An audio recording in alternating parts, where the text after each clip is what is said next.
నమస్తే ఫ్రెండ్స్, నేను మీ Surya Sunil. Welcome to our channel. ఈ వీడియోలో మనం 2025 నవంబర్ నెల మీనరాశి రాశి ఫలితాల గురించి తెలుసుకుందాం. మీనరాశి వారికి ఈ నెలలో అనుకూలమైన ఫలితాలు ఉంటాయని చెప్పుకోవచ్చు. ముఖ్యంగా ప్రథమార్థం కంటే కూడా ద్వితీయార్థంలో ఉద్యోగపరమైన విషయాల్లో, ఆర్థికపరమైన విషయాల్లో ఎక్కువగా అనుకూలమైన ఫలితాలు పొందే అవకాశాలు ఉన్నాయి. నవంబర్ 16వ తేదీ తర్వాత నుండి ఉద్యోగం విషయంలో చాలా పాజిటివ్గా ఉంటుంది. అంటే నిరుద్యోగుడికి ఉద్యోగం రావడం కావచ్చు, ఉద్యోగంలో ప్రమోషన్లో ట్రాన్స్ఫర్ల కోసం ఇప్పటి నుంచి ఎదురు చూస్తున్న వాళ్ళకి నవంబర్ 16వ తేదీ తర్వాత నుండి అనుకూలమైన ఫలితాలు ఉంటాయని చెప్పుకోవాలి. అలానే ఆరోగ్యపరమైన విషయాల్లో కూడా నవంబర్ 16వ తేదీ నుండి చాలా అనుకూలంగా ఉంటుంది. అలానే ఈ నెలలో కోర్టు కేసుల్లో కావచ్చు, లేదు అంటే ఏదైనా చిన్న చిన్న గొడవలు ఉన్నా అలాంటి విషయాల్లో విజయం సాధించే అవకాశాలు, మీకు అనుకూలంగా ఫలితాలు వచ్చే అవకాశం అనేది ఎక్కువగా ఉందని చెప్పుకోవాలి. అలానే మీనరాశి వారికి ఈ నెలలో కార్యజయం అనేది ఉంటుంది. గత కొంతకాలంగా పెండింగ్లో ఉన్న పనులన్నీ కూడా ఈ టైంలో పూర్తి చేసుకునే అవకాశాలు ఎక్కువగా ఉన్నాయి. అలానే మానసిక ప్రశాంతత అనేది లభిస్తుంది. కాస్త స్ట్రెస్ కావచ్చు, ఇలాంటివన్నీ కొంత దూరం అయ్యే అవకాశాలు అయితే ఎక్కువగా ఉన్నాయి. అలానే సంతాన భాగ్యం ఉంటుంది. సంతానం ద్వారా సుఖ సంతోషాలు లభిస్తాయని చెప్పుకోవాలి. స్పెక్యులేషన్ కూడా కొంతమేర యోగించే అవకాశాలు అయితే ఉన్నాయి. అలానే దూర ప్రాంత ప్రయాణాలు అనేవి కలిసి వస్తాయి. క్రియేటివ్ రంగాల్లో ఉన్న వాళ్ళకి ఈ నెల అనేది చాలా అనుకూలంగా ఉంది. గురుబలం బాగుంది కాబట్టి ఈ మీనరాశిలో ఉన్న వాళ్ళందరికీ కూడా అన్ని విధాల అన్ని రంగాల్లోనూ కూడా విజయం సాధించే అవకాశాలు అనేవి ఎక్కువగా ఉంటాయని చెప్పుకోవాలి.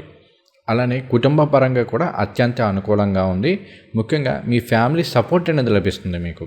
మొన్నటి వరకు ఏంటంటే కుటుంబంలో చిన్న చిన్న తగాదాలు ఉండడమో, మీ పేరెంట్స్తో కావచ్చు, లేదంటే మీ బ్రదర్స్తో సిస్టర్స్తో ఏమైనా చిన్నపాటి విభేదాలు ఉన్నా కూడా అవన్నీ కూడా ఈ టైంలో తగ్గుముఖం పట్టే అవకాశాలు ఎక్కువగా ఉన్నాయి. అలానే కాస్త కష్టపడి పనిచేయాల్సిన సిచ్యువేషన్స్ అయితే ఉన్నప్పటికీ కూడా క్రమశిక్షణతోటి, డిసిప్లిన్ తోటి వర్క్ చేయండి, ఖచ్చితంగా శుభ ఫలితాలే పొందుతారు. అలానే మీ తండ్రి గారు కావచ్చు, లేదు అంటే కనుక మీ గురువుల దగ్గర నుండి మంచి సపోర్ట్ లభించే అవకాశాలు ఉన్నాయి. కొన్ని సందర్భాల్లో మీ తండ్రి గారో, మీ అన్నగారో, లేదంటే మీ తండ్రి తరపున బంధువుల నుండి ఏదైనా వివాహ సంబంధాలు రావడం కావచ్చు, ఉద్యోగానికి సంబంధించి జాబ్లో రికమెండేషన్స్ వచ్చే అవకాశాలు అనేవి కొంతమేర ఉన్నాయని చెప్పుకోవాలి. అలానే ఫాదర్ హెల్త్ అనేది బాగుంటుంది. గత కొంతకాలంగా ఫాదర్ హెల్త్ కాస్త ఇబ్బంది పడుతున్నట్లయితే ఈ టైంలో అవి కూడా తగ్గుముఖం పట్టే అవకాశాలు అయితే ఉన్నాయి. అలానే ఉన్నత విద్య కోసమో, లేదు అంటే కనుక ఉద్యోగం కోసం విదేశాలకు వెళ్ళాలి అనే ప్రయత్నాలు చేస్తున్న వాళ్ళకి ఈ నెల అనేది ఖచ్చితంగా శుభ ఫలితాలు వచ్చే అవకాశాలు ఉన్నాయి. అయితే ఈ వీడియో ప్రారంభించే ముందు మీ అందరికీ ఒక చిన్న గమనిక. ఈ వీడియోలో నేను చెప్తున్న విషయాలన్నీ కూడా కేవలం గ్రహాల గోచారాన్ని ఆధారంగా చేసుకుని మాత్రమే చెప్తున్నాయి. ఈ ఫలితాలు అనేవి మీకు ఎంత మేర వర్తిస్తాయి అనేది తెలుసుకోవాలి అంటే మీ జాతకంలో జరుగుతున్న దశ అంతర్దశలు కూడా కీలక పాత్రని పోషిస్తాయి. వీటి గురించి తెలుసుకోవడానికి మన ఛానల్లో లైవ్ కండక్ట్ చేస్తుంటాము. ఆ లైవ్లో పార్టిసిపేట్ చేస్తే మీకు జరుగుతున్న దశ అంతర్దశలు ఏంటి, వాటి యొక్క ప్రభావం, అలానే గోచార ప్రభావం మీ మీద ఎంతవరకు ఉంటుంది అనేది తెలుసుకోవచ్చు. ఇప్పుడు మనం ఒక్కొక్క గ్రహాన్ని తీసుకుని ఆ గ్రహ గోచారం ఆధారంగా ఫలితాలు అనేవి చెప్పుకుందాం. ముందుగా రవి భగవానుడు. మీనరాశి వారికి రవి ఏమవుతారు? ఆయన 6వ స్థానానికి అధిపతి అవుతారు.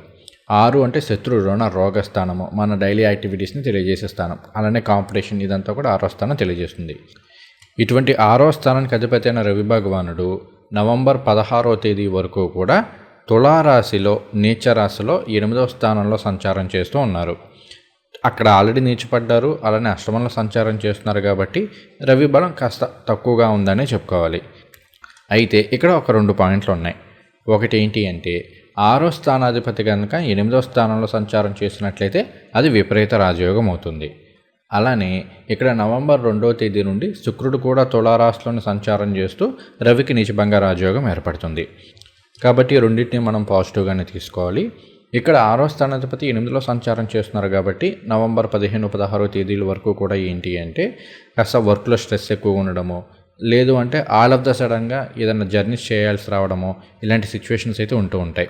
అలానే చిన్నపాటి అనారోగ్య సమస్యలు, ముఖ్యంగా ఈ చలికాలం అనేది స్టార్ట్ అవుతుంది కాబట్టి దానికి సంబంధించి ఏదైనా చిన్నపాటి జ్వరమో, కొన్ని సందర్భాల్లో వైరల్ ఫీవర్స్ ఇలాంటివి వచ్చే అవకాశాలు ఉన్నాయి కాబట్టి ఆరోగ్యపరంగా కొంత జాగ్రత్త తీసుకోండి. అలానే 6వ స్థానాధిపతి 8లో సంచారం చేస్తున్నారంటే వర్క్ స్ట్రెస్ అనేది ఎక్కువగా ఉంటుంది. బట్ ఇదే టైంలో ఉద్యోగంలో ప్రమోషన్లు రావడానికి, ఉద్యోగంలో ట్రాన్స్ఫర్లు రావడానికి కూడా అవకాశం ఉంది. సో ఆల్ ఆఫ్ ద సడన్గా అసలు మీరు అన్ఎక్స్పెక్ట్ చేయని విధంగా అటువంటివి వచ్చే అవకాశాలు ఉన్నాయి. తర్వాత ఈయన నవంబర్ 16వ తేదీ నుండి కూడా వృశ్చిక రాశిలో 9వ స్థానంలో భాగ్యస్థానంలో సంచారం చేస్తూ ఉంటారు. ఇక్కడ రవి భాగ్యస్థానంలో సంచారం చేయడం అనేది అన్ని విధాల శుభవాదాయకమైన ఫలితాలను ఇస్తుంది. ఎందుకంటే అది మిత్రక్షేత్రమైంది రవికి. వృశ్చిక రాశికి అధిపతి కుజుడు రవి ఇద్దరు మిత్రులే కాబట్టి మిత్రక్షేత్రంలో సంచారం చేయడం అనేది పాజిటివ్ ఫలితాలను ఇస్తుంది.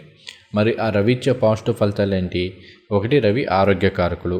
ఈయన భాగ్యస్థానంలో సంచారం చేస్తున్నారు అంటే ఆరోగ్య భాగ్యాన్ని ఇస్తారు. కాబట్టి ఆరోగ్య విషయాల్లో చాలా బాగుంటుంది. నవంబర్ 1 నుంచి 16 వరకు ఏదైనా అనారోగ్య సమస్యలు వచ్చున్నా నవంబర్ 16వ తేదీ తర్వాత నుండి చూసుకుంటే వచ్చిన అనారోగ్య సమస్యలు అనేవి చాలా వరకు తగ్గుముఖం పెట్టేస్తాయి. సో మిమ్మల్ని పెద్దగా బాధించవనే చెప్పుకోవాలి. అలానే నవంబర్ 16వ తేదీ వరకు కాస్త గ్యాస్ట్రిక్ సమస్యలు ఇలాంటి ఇబ్బంది పెట్టినా కూడా ఆ తర్వాత అవి తగ్గుముఖం పడతాయి.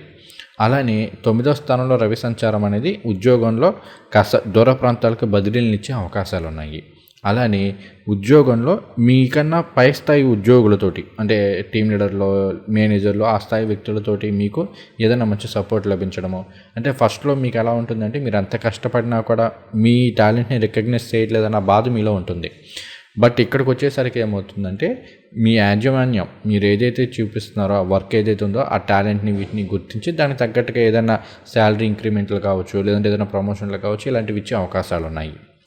అలానే ఇక్కడ మనకి రవి 6వ స్థానాధిపతి అవుతారని చెప్పుకున్నాం కాబట్టి ఈ టైంలో కాస్త రుణాలు తీర్చుకునేందుకు అంటే చేసిన అప్పులను తీర్చుకోవడానికి ఏదో ఒక మార్గం అనేది కనబడుతుంది. అలానే దానికి తగ్గట్టుగానే ఏదో ఒక అవకాశం అనేది వస్తుందని చెప్పుకోవాలి. సో ఓవరాల్గా చూసుకుంటే రవి భగవానుడి యొక్క సంచారం అనేది మీనరాశి వారికి యోగదాయకంగానే ఉంది ఈ నెలంతా కూడా. తర్వాత కుజగ్రహ సంచారం. కుజుడు ఈ నెలంతా కూడా మీకు 9వ స్థానంలో భాగ్యస్థానంలో సంచారం చేస్తూ ఉంటారు. మీనరాశి వారికి కుజుడు ఏమవుతారు? ఆయన 2వ స్థానానికి 9వ స్థానానికి అధిపతి, ధనాధిపతి, కుటుంబాధిపతి, వాక్కు స్థానానికి అధిపతి అయిన కుజుడు. అలానే 9 అంటే మళ్ళీ భాగ్యస్థానము, గురువు, తండ్రి, ఉన్నత విద్య ఇవన్నీ వస్తాయి. సో 2, 9 స్థానాలకు అధిపతి అయిన కుజుడు 9వ స్థానంలో సంచారం చేయడం అనేది అన్ని విధాలా పాజిటివ్గా ఉంటుంది. ఆర్థిక పరంగా మాత్రం ఈ నెల అనేది చాలా మంచి శుభ ఫలితాలను ఇస్తుంది. చక్కటి ధనాదాయం ఉంటుంది.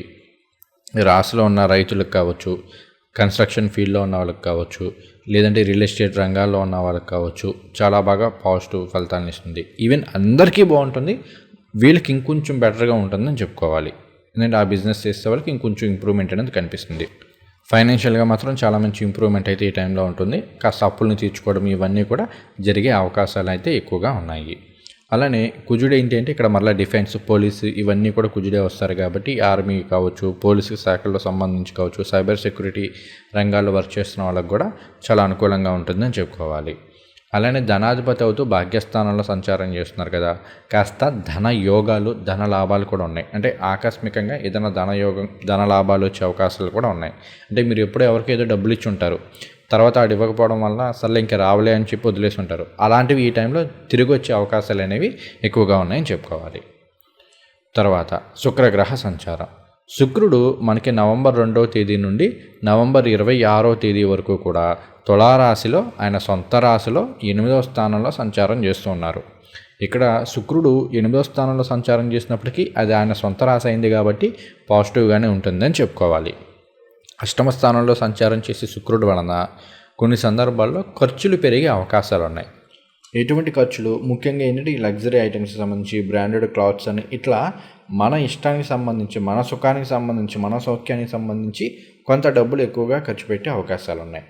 అలానే మన ఇంట్లో ఉన్న ఆడవారి ద్వారా కూడా కొంత డబ్బులు ఖర్చు అయ్యే అవకాశాలు ఉన్నాయి. అంటే వాళ్ళకి ఏదైనా గిఫ్ట్లు కొనివ్వడం మనం ఇట్లాంటివి ఏమన్నా జరిగే అవకాశాలు ఉంటాయి. అలానే అష్టమ స్థానంలో శుక్రుడి యొక్క సంచారం అనేది మంచి దాంపత్య సుఖాన్ని ఇస్తుంది. అలానే దంపతుల మధ్య మంచి అన్యోన్య ఆప్యాయతలను పెంచుతూ ఉంటుంది. కాబట్టి గత కొంతకాలంగా ఏమన్నా పడగబట్టుకుంటున్న భార్యాభర్తలు మళ్ళీ ఈ టైంలో తిరిగి కలిసే అవకాశాలు, తిరిగి మాట్లాడుకునే అవకాశాలు ఉన్నాయి. అలానే ప్రేమ వ్యవహారాలకు సంబంధించిన విషయాల్లో కూడా కాస్త పాజిటివ్ ఫలితాలు పొందే అవకాశాలు ఉన్నాయని చెప్పుకోవాలి. తర్వాత బుధగ్రహ సంచారం. బుధుడు ఇక్కడ మనకి నవంబర్ 9వ తేదీ వరకు కూడా వృశ్చిక రాశిలో డైరెక్ట్ మోషన్లో సంచారం చేస్తుంటారు. భాగ్యస్థానంలో సంచారం. మీనరాశికి ఏమవుతారు? ఆయన చతుర్థ సప్తమాధిపతి అయిన బుధుడు భాగ్యస్థానంలో సంచారం అనేది పాజిటివ్. అయితే ఇదంతా కూడా నవంబర్ 9 వరకే. నవంబర్ 9 నుండి ఆయన వృశ్చిక రాశిలో వక్రిస్తున్నారు. వక్రించి నవంబర్ 23వ తేదీ వరకు కూడా వృశ్చిక రాశిలోనూ, తదుపరి తులారాశిలో వక్రంలో సంచారం చేస్తూ ఉంటారు. సో ఇక్కడ 9, 8 స్థానాల్లో బుధుడు వక్రిస్తున్నాడు కదా, కాబట్టి ఏంటి అంటే కొన్ని సందర్భాల్లో ఇంటికి సంబంధించి కావచ్చు, లేదంటే వాహనాలకు సంబంధించి కావచ్చు, కాస్త డబ్బులు ఎక్కువగా ఖర్చు అయ్యే అవకాశాలు ఉన్నాయి. అంటే వాటికి ఏదైనా రిపేర్లు రావడం ద్వారానో, లేదంటే వాటికి ఏదైనా మోడిఫికేషన్స్ చేద్దామనో, లేదా ఇంటికి సంబంధించి గృహోపకరణాలు ఇలాంటివి ఏదైనా కొనుగోలు చేయడం ద్వారానో ఇలా కాస్త ఖర్చులు పెరిగే అవకాశాలు అయితే ఉంటాయి. కాబట్టి ఈ విషయాల్లో కాస్త ఖర్చులు తగ్గించుకునే ప్రయత్నం అయితే చేస్తూ ఉండండి. అలానే ఇక్కడ మీకు బుధుడు సప్తమాధిపతి అవుతూ భాగ్యస్థానంలో సంచారం చేస్తూ వక్రిస్తున్నారు కాబట్టి ఇక్కడ మనం పెద్ద నెగిటివ్గా చెప్పుకోవడానికి ఏం లేదు, కానీ కొన్ని సందర్భాల్లో ఏంటంటే బిజినెస్ పార్ట్నర్స్ తోటి చిన్న డిస్ప్యూట్స్ వచ్చే అవకాశాలు ఉన్నాయి. కాబట్టి ఈ యొక్క విషయంలో కూడా జాగ్రత్తగా ఉండండి, సరిపోతుంది. తరువాత గురుగ్రహ సంచారం. మీనరాశి వారికి గురువు గారు ప్రస్తుతానికి కర్కాటక రాశిలో పంచమంలో ఉచ్చరాశిలో సంచారం చేస్తున్నారు. ది బెస్ట్ ఫలితాలు ఇస్తారని చెప్పుకోవాలి. ఇక్కడ నవంబర్ 11వ తేదీ వరకు కూడా ఆయన డైరెక్ట్ మోషన్లోను, తర్వాత వక్రించి రెట్రోగ్రేడ్ మోషన్లోను కర్కాటక రాశిలోనే సంచారం చేస్తూ ఉంటారు.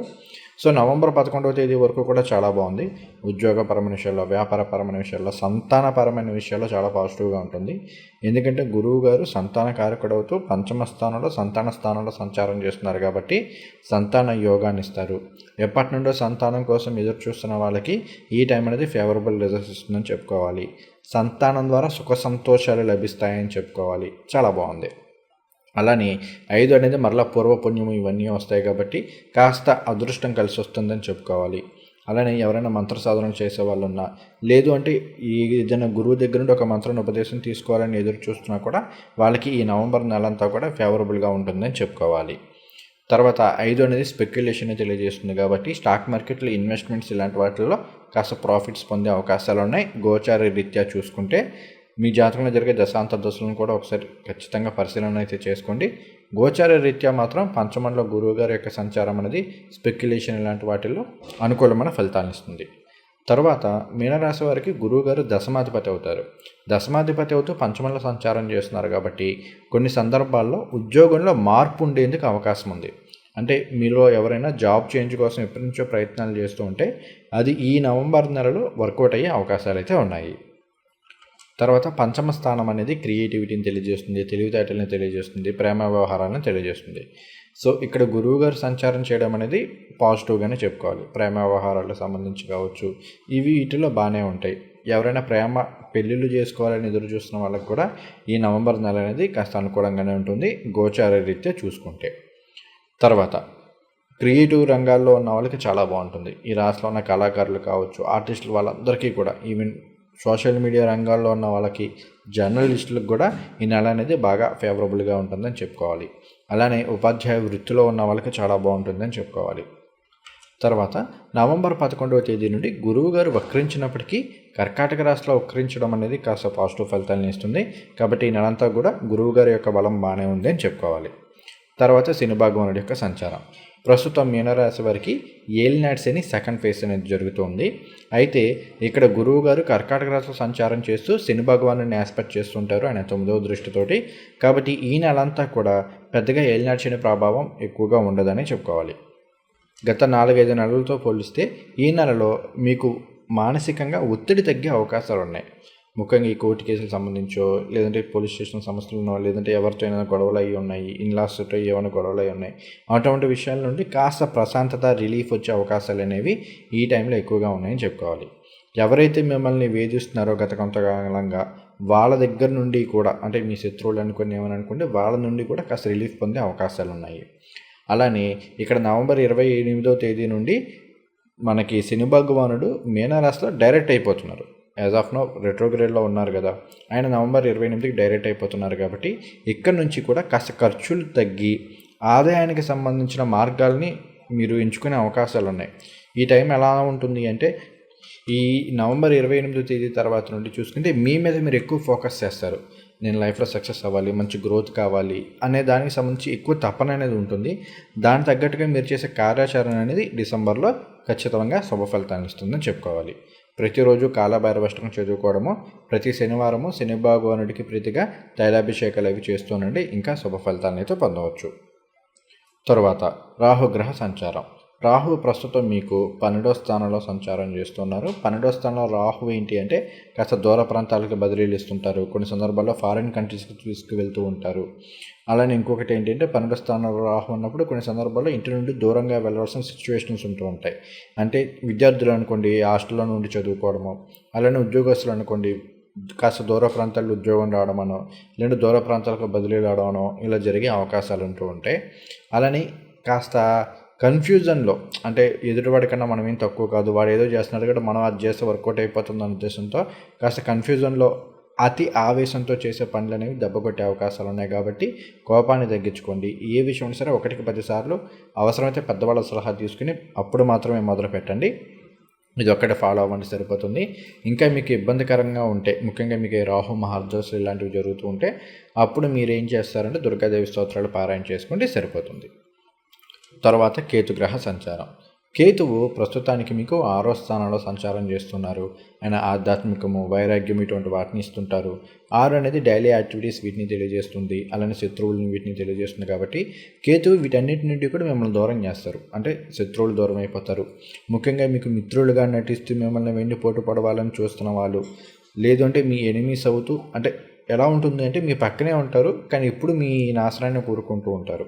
అలాంటి వాళ్ళని మీ నుండి దూరం చేసే అవకాశాలు ఎక్కువగా ఉన్నాయి. తర్వాత అప్పులను తీర్చుకునే అవకాశాలు ఎక్కువగా ఉంటుంటాయి. ఎందుకంటే 6 అనేది రుణస్థానం అయింది. ఆ రుణాలను దూరం చేస్తూ ఉంటారు. అలానే ఆధ్యాత్మికం వైపు ఎక్కువగా నడిపిస్తుంటారు. అంటే ఈ సంవత్సరం అంతా కూడా ఎలా ఉంటుంది అంటే స్పిరిచువల్ గ్రోత్ అనేది ఎక్కువగా ఉంటుంది. దేవాలయాలకు ఎక్కువగా వెళ్తుండడమో, ఇంట్లో పూజలు అవి ఎక్కువగా చేస్తూ ఉండడమో, ఇట్లాంటివి స్పిరిచువల్ జర్నీ కావచ్చు, స్పిరిచువల్ గ్రోత్ కావచ్చు మీకు ఎక్కువగా ఉంటుందని చెప్పుకోవాలి. ఇక ఈ గ్రహాల గోచారాన్ని ఓవరాల్గా తీసుకుంటే కనుక ఈ రాశిలో ఉన్న మహిళలకి ఈ నెల అనేది కాస్త పర్వాలేదు. చిన్న చిన్న హెల్త్ ఇష్యూస్ ఉండే అవకాశాలు ఉన్నాయి. ముఖ్యంగా నవంబర్ మొదటి 2 వారాల్లో ఏంటంటే ఈ పీసీఓడి, పీసీఓఎస్, థైరాయిడ్ లాంటి హార్మోనల్ ఇష్యూస్ కొంత ఇబ్బంది పెట్టే అవకాశాలు ఉన్నాయి. కాబట్టి ఈ విషయంలో కొంత కేర్ఫుల్గా ఉండండి సరిపోతుంది. తర్వాత ఈ రాష్ట్రంలో ఉన్న వాళ్ళందరూ కూడా గ్యాస్ట్రిక్ సమస్యలు ఇలాంటి వాటితో ఇబ్బంది పడే అవకాశాలు ఉన్నాయి. కాబట్టి కాస్త కార్బోహైడ్రేటెడ్ ఫుడ్స్ తగ్గించడము, గ్యాస్ని ఏవైతే ఇచ్చేస్తుంటాయో వాటిని తగ్గించడము చేస్తూ ఉండండి. టైం టు టైం ఫుడ్ తినడం అనేది అలవాటు చేసుకోండి. హెల్తీ ఫుడ్ తినడం అనేది అలవాటు చేసుకోండి. తర్వాత అప్పులు తీర్చుకునే అవకాశాలు ఉన్నాయి. ధన యోగాలు, ధన లాభాలు ఉన్నాయి. ధనాధిపతి అయిన కుజుడు భాగ్యంలో సంచారం చేస్తున్నారు కాబట్టి ఏదైనా ఆకస్మిక ధన లాభాలు కలిగే అవకాశాలు ఉన్నాయి. గతంలో మీకు ఇప్పటి నుండో రావాల్సిన ముందు బకాయిలు ఏమైనా ఉంటే అవి ఈ టైంలో తిరిగి వచ్చే అవకాశాలు ఉన్నాయి. మీరు ఎప్పటి నుండో ప్రమోషన్ల కోసం ఎదురు చూస్తుంటే అవి ఈ టైంలో వచ్చే అవకాశాలు ఉన్నాయి. తర్వాత నిరుద్యోగులకి చాలా వరకు బాగానే ఉంది. ఉద్యోగం అయితే వస్తుంది, కాకపోతే వర్క్లో కాస్త స్ట్రెస్ పెరుగుతుంది. ఎందుకంటే కొత్తగా జాబ్లో జాయిన్ అయ్యారు కాబట్టి అదొకటే కాస్త జాగ్రత్తగా చూసుకోండి. తర్వాత చూసుకుంటే ఆర్థికంగా బాగానే ఉంటుంది. విద్యార్థులకి చాలా బాగుంది. 5వ స్థానంలో గురువుగారి యొక్క సంచారము, అలానే భాగ్యంలో రవి, తర్వాత కుజుడు, తర్వాత బుధుల యొక్క సంచారం ఉంది. కాబట్టి విద్యార్థులకి పర్వాలేదు, బాగానే ఉంటుంది. కాంపిటేటివ్ ఎగ్జామ్స్కి ప్రిపేర్ అవుతున్న వాళ్ళకి కూడా గోచార రీత్యా బాగానే ఉంది. జాతకంలో జరిగే దశాంతర దశలో బాగుంటే అన్ని విధాలు సెట్ అయిపోతుంది. వ్యాపారస్తులకి బాగుంది. మంచి వ్యాపారంలో వృద్ధి వచ్చే అవకాశాలు ఉన్నాయి. ఈ రాష్ట్రంలో ఉన్న రైతులకి చాలా బాగుంది ఈ నెలంతా కూడా.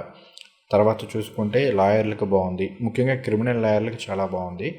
తర్వాత రియల్ ఎస్టేట్ మార్కెటింగ్ రంగాల్లో ఉన్న వాళ్ళకి బాగుంటుంది. కన్స్ట్రక్షన్ ఫీల్డ్లో ఉన్న వాళ్ళకి బాగుంటుంది. చేతి వృత్తిదారుల వారికి బాగుంది. తర్వాత చూసుకుంటే ఇక్కడ మనకి గురువు గారు బాగానే ఉన్నారు కాబట్టి ఉపాధ్యాయ వృత్తిలో ఉన్న వాళ్ళకి బాగుంటుంది. రవి వల్ల జడ్జెస్కి వీళ్ళకి బాగుంటుంది.